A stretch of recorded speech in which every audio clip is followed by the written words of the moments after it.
Welcome, friends. Welcome to Akulmach Live. And today, in our live stream, we will be discussing about the electoral bonds. There are three major things that we will discuss, and those things are: what is electoral bond, why there was a need for introducing electoral bond in Indian political system, and why eventually, couple of days back, Supreme Court of India basically struck them down by saying they are not following the constitution, they are not as per the constitution. So three major items that we will discuss in our live stream. You can send in your comments, your question, and your name will get displayed on the live stream, and we will discuss the elephant in the room. All right, let's start. You see, from the very beginning, since the time the humans started organizing themselves into groups, into politics, into leadership, etc. There are businesses also. The business and politics have been going hand in hand, whether you like it or not. They have been going hand in hand from the very beginning, and you can't separate them. And I will tell you, simple example why they are linked. And let's be very clear, very honest about this, because even if we say that okay, this particular business is not funding this party, or this other company is not funding a political party, it is wrong, because the business actually are funding the political system. So let us first agree on this basic point, that from the very beginning, from the time immemorial, even before the countries were formed, when the politics started, so is the association between business and the politics. So it is not something new which has happened recently. So why this happens? Simply because that the political class or the political policy makers have the control on the what stuff they can allow in that region or the country, and if that policy or that law can be leveraged to improve the revenue for a business. So if the political party or a political group is saying, hey, I'm going to reduce taxes, some of these business may like to say that okay, this is the guy, this is the political party which may be of interest to me. If they win, they will reduce the tax, and if they reduce the tax, I will actually sell my merchandise, and therefore I will actually make more money, my business will flourish. So it is my interest, it is the business interest to make sure that this particular person or the political party comes to power, so that they can implement those regulations or change the law, whatever the case may be. So the business basically start funding the political outfit, and obviously there is a motive for fighting elections. The political party needs money for fighting elections, so the elections cannot be fought without spending money, and a business requires to generate money so that some portion of it is funded into political system. That is a reality world over. It is a reality world over. So I think that is the basic point. Moving forward, once we have understood that there is a link between business and politics, once we agree on this point, let's move ahead. Now, what happens is that because a particular business community has funded a political person or a party, then the business as usual continues for a couple of years, maybe 5 years, maybe 4 years, depending on which country you are. And then after 5 years, the anti-incumbency hits. This political party is basically loses the mandate, and another one comes in. Now another party comes in into the ruling seat. Then they will say that okay, these are the businesses who actually funded the previous dispensation, so I have to carry out a vendetta because they did not pay me. So what is the solution for business? Because business do not want to get penalized for funding a political system, because they have to be part of the system, they cannot get out of the system. So in such a scenario, there are only two options. One, that the political company, irrespective of which political party or a political person they want to back, they ended up giving funding to all the political parties, because they don't know what is going to happen 5 years down the line, 10 years down the line, 15 years down the line, and who in the system, which person or a group of people will carry out vendetta on them. So the business want to ensure that their name is not dragged, and they keep following. So they keep everybody happy. Number two solution for the business is they keep their name hidden. So they actually fund the political system, but they don't want their name to be publicized in any way. That means nobody should know that this company has funded these parties or these people, right? So because of this nuances in the system, which is a world over, it's a global phenomena. It is not a modern phenomena. It has been going on for ages. It's basically in history of mankind. So if for this situation, what happens is, especially let's talk about India, because India got independence in 1947. So let's count from 1947. Since businesses who are funding the political parties don't want to bring their name in the forefront, they basically make something like a sort of a hidden donation. And a donation cannot be hidden if it is transferred from their bank accounts, because if it is transferred as donation to a political party through their bank account, then their name will be exposed. So because of that, they don't want their name to be in the picture anywhere. This whole situation gave rise to something called black money, as it is known in India. That means you generate certain revenue from your business, but don't account it. Don't account that revenue in your book, and you accumulate somewhere, somehow, so that you can fund a political system when the need arises. So what is happening? Your country is actually losing, because that money is not in circulation, is going out of the circulation. The exchequer is also losing the tax money, which otherwise would have made some returns to the country. And it also is giving rise to a parallel economy, because now the business would see that if they can generate some sort of a black money or something which is outside the regular income, then they can start generating a revenue and put that money without paying tax into that bracket. And they can actually carry out a lot of their investment in unaccounted money and also fund the political system. So let's talk about, since 1947, this was an issue. I think if you are an Indian, or if you are in any democracy, you would know that such a thing happens. I'm not saying something which is not extraordinary. This happens. Let's agree to this. All right. So the current government, let's fast forward now. So there was a black economy, or parallel economy, whatever word you want to use it, and the businesses were actually generating some of the amount of their revenue, putting them into a parallel economy, which is not part of the white money, as we call it, or the unaccounted money, which was used for various purposes, including the political funding. Now if you look at India as a country, 1.4 billion people, and to carry out elections in such a vast nation with more than 20 states and another 8 union territories, it would require a lot of funding, because the political people have to distribute pamphlets, host parties, host rallies, and there are expenses. Even arranging a stage where they can actually give speech will cost money. So during the election, the parallel economy, money from the parallel economy get funded in behind a person or a political party, which actually then runs for the election. If they win, they would know that, okay, such and such business has taken care of me during the election, so when I come to power, I have to take care of that business. So there is something called quid pro quo. Quid pro quo gets formed because of this association between business and political parties. And quid pro quo is a word which is basically from Latin. It means something for something. That means you do something, I will do something. So something for something. Nothing is free in this world, friends. I think you know that by now. If you do something, then something will happen to you. So it's called quid pro quo.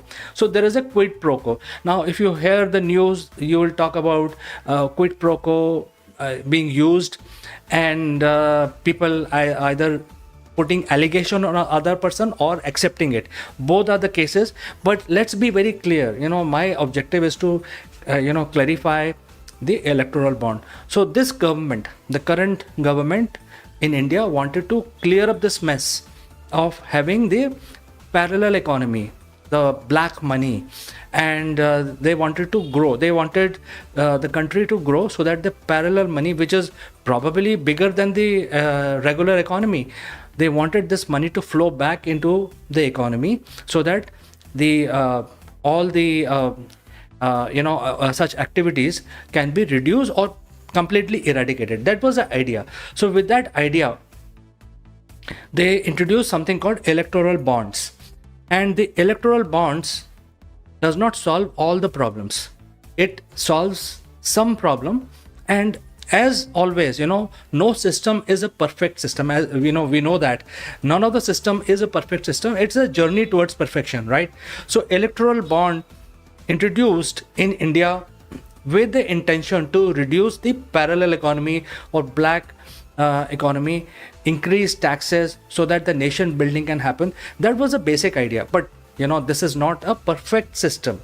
This is not a foolproof system. It has certain gaps. We will discuss that now in this section. All right.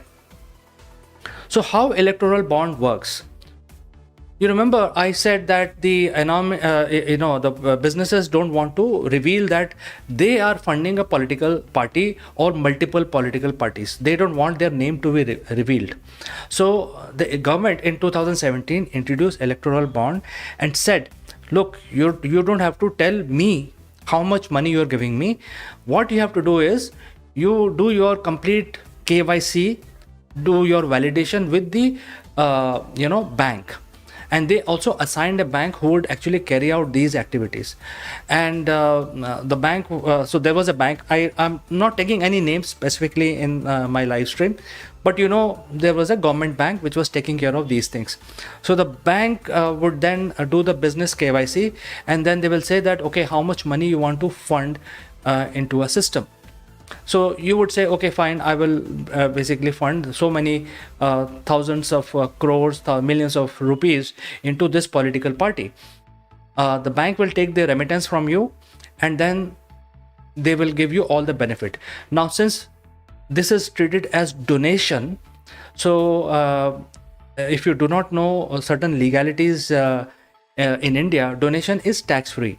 So even if you're doing a donation for any humanitarian or animal welfare or a political cause, it is all tax-free. So if you give donation, you actually end up saving tax. So that's an incentive for you to migrate from parallel economy into a regular economy. So for a business, you actually tend to gain. And who wants to maintain two parallel systems? It's a pain for any business.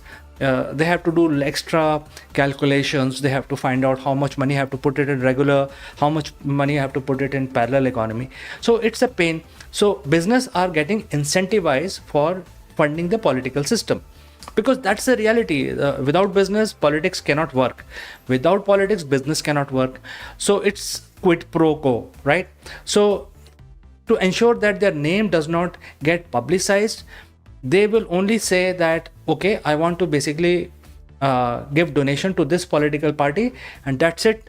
Tata, bye bye. I've done my job. I'm actually backing this political party, but my name should not be publicized. So the bank will then convert that money, maybe a million, maybe 2 million, maybe 10 million, whatever that amount, into the bonds. And they will then inform the political party for which the money is destined for. That means the money is now coming in white money. It's a regular money. It is getting deposited into a bank. Bank is doing complete KYC, complete record keeping. Bank is ensuring that there is some documentation flow so that the company can then claim tax rebates for that donation they have made. And after that, the name will be completely hidden. There is an agreement that name will not be released to anyone. The bank will not release the KYC information behind that money. But what bank will do, they will actually do the consolidation. As soon as the money comes into the system, they will inform the political party that now you have 15 days to withdraw. to basically claim that, not withdraw. You claim that money that has come to you. Don't ask the bank from where this has come. This has been given to you. So the 15 days time is given to a political party. Within 15 days, the political party will then claim that money and it will reach their account. All right. So now the political party do not know who has funded them. There is no way for political party to know who has funded them. But then you know that indirectly the company can tell the political party that this money has come from me. That is indirect, but not the direct method. So on the paper, on prima facie, political party does not know who has funded them, and therefore it is clear from where the money is coming. They don't care. They don't have to reveal to any tax authority or any authority that they have got this funding from XYZ. So it is serving the purpose. All right. Now, this electoral bonds were started in 2017, struck down in 2024. All right. So it had a good run of 6 to 7 years, and a lot of money was invested or donated to political parties. All right. Now let's look at how this whole system works. You see, what happens is that in order to incorporate donation in the electoral bond, there was a change required in the income tax, so that the income tax law recognized that there is a donation happening in the electoral bond without the income tax will also not know to whom you have donated the money. They will only know that, okay, now such and such company have done the investment in electoral bond, and for that they will be given credit or an income tax rebate. So there was an income IT Act. There were some changes there to ensure that the income tax officers recognize and understand that such and such product is working. Number two, the Company Act was amended. Company Act was also amended to ensure that such and such donations can be made legal. So there were two clear changes. Number three, if there is some entity which is funding a political system from abroad, so you know that there are foreign exchange guidelines, and that act is called FERA or whatever that name. There are multiple names. So there are certain guidelines for foreign exchange so that the money can come in and can be given to political system, political parties. So a foreign entity can also make donations. So when it comes to, if you look at the idea is very novel. If there is a foreign business who wants to enter India, then obviously they will like to ensure that when they enter India, they get benefit out of it. And therefore, they will actually like to fund a political party who will actually provide them some benefit, some tax rebate, some window, some sort of, manufacturing license, place to set up their factory, ability to hire people, etc. So there could be 1,000 other issues, but a business from abroad, when they're coming to India, they will like to fund a political system. And for that, electoral bonds, there were some changes in the foreign exchange regulation also. The other big change was, prior to electoral bond, the donation was capped to 7.5% of the company's profitability. That means you can do donations, but it was limited to 7.5% of your profitability. And now if you want to basically give more funds to a political system and claim better tax rebate, why not? So there was a change made there also. The cap was removed, and now giving freedom to the company to basically start putting more and more money into electoral bonds. So these are certain things which happened, and as I said, no system is perfect system, and therefore this electoral bond started with a good intention, but then gradually turned into a very risky proposition. And because of this risky nature of its functioning, the Supreme Court struck it down, and they said nothing doing. Okay, I will explain to that portion now.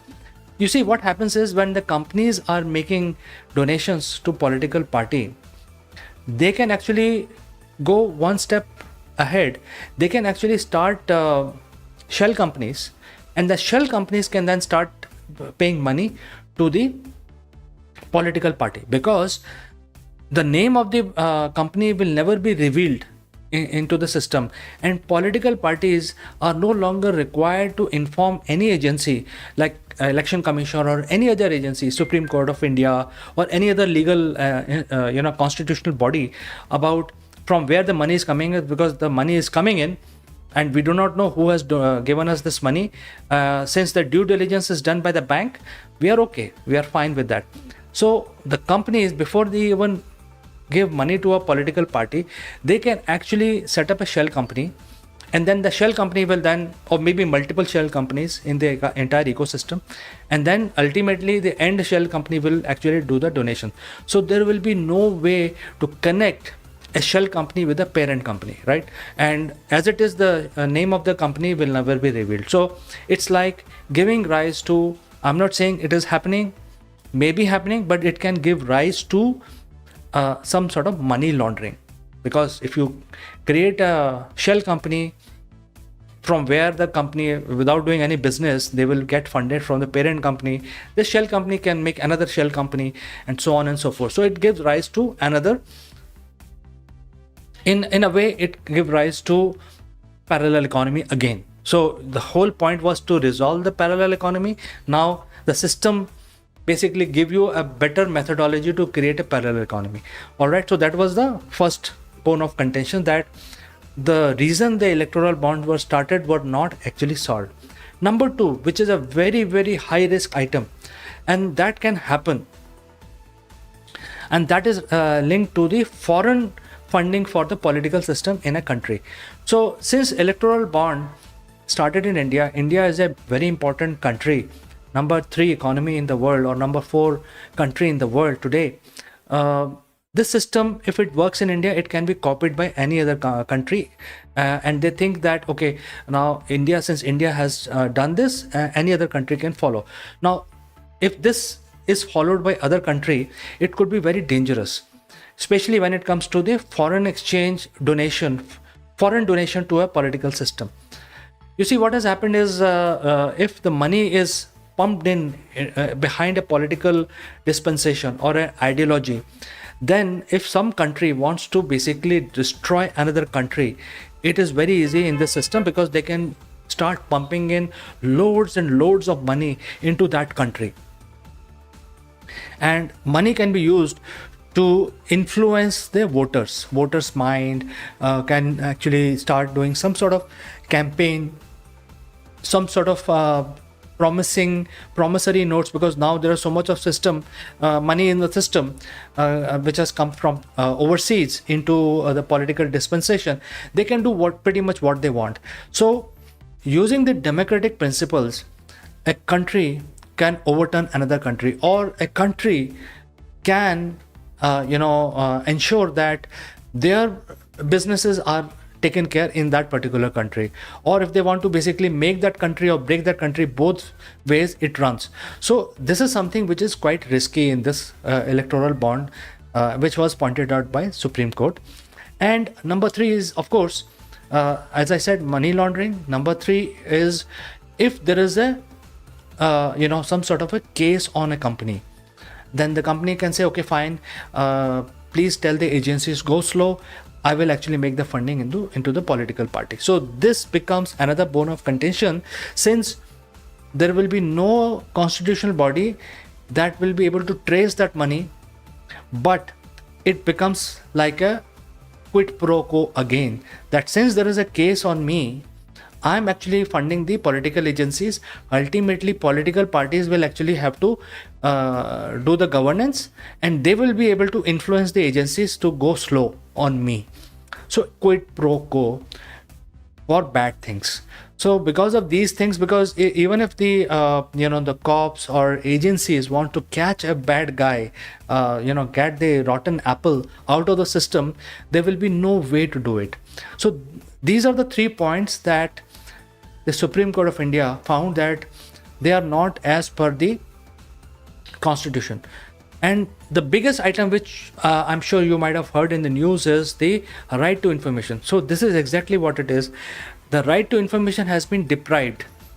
So if you are doing something good, no problem. But if you're trying to do something bad, then the right to information, which is the fundamental right in India, you have to have information. If you want information, nobody can take that information away from you. It's a fundamental right in India. So because it's a constitutional right for all citizens, and the electoral bond basically shield citizens from that.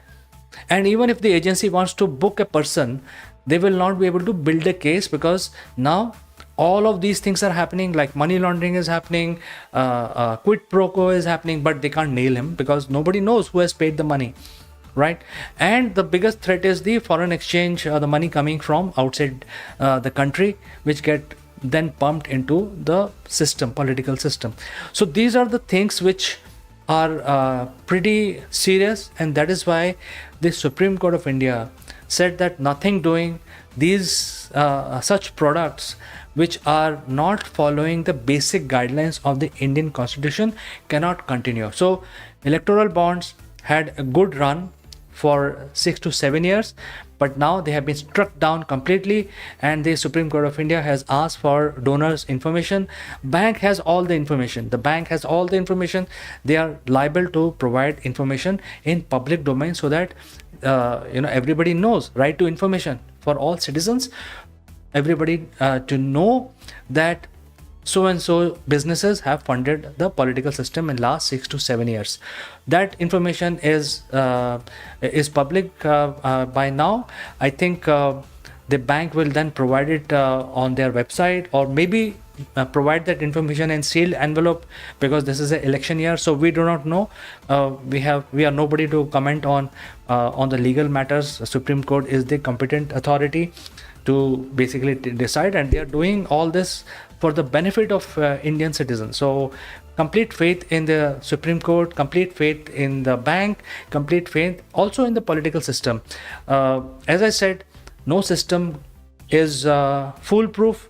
No system cannot be hacked into, and what is working today may not work tomorrow. So electoral bond started with a very good intention to remove the black money. That was the one thing which it solved completely, brought a lot of money from parallel economy into the main economy. However, there were certain gaps. Maybe the electoral bonds will undergo some changes. Some new avatar will be launched very soon, and maybe there will be some changes. We do not know. So we'll keep attack on that, and we will come back to you as and when it happens. So friends, thank you so much for joining me live. If you have any question, please do not hesitate to send it across. We will try our level best to answer those. So keep selling, keep rocking. See you next time.